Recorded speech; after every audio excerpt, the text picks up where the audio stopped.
Valodas un vai motorās attīstības aizture.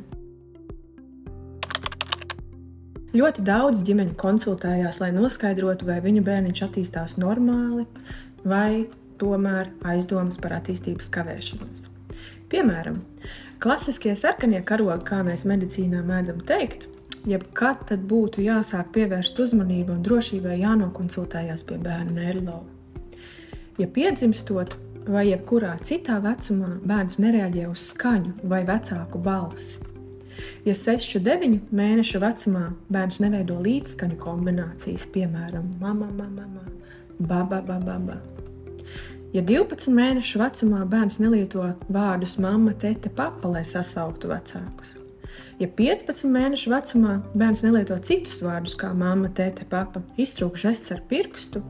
Ja 18 mēnešu vecumā neizpilda pirmās pakāpes komandas bez žesta un nelieto vismaz 5-10 vārdus, kā arī nav dalītas uzmanības.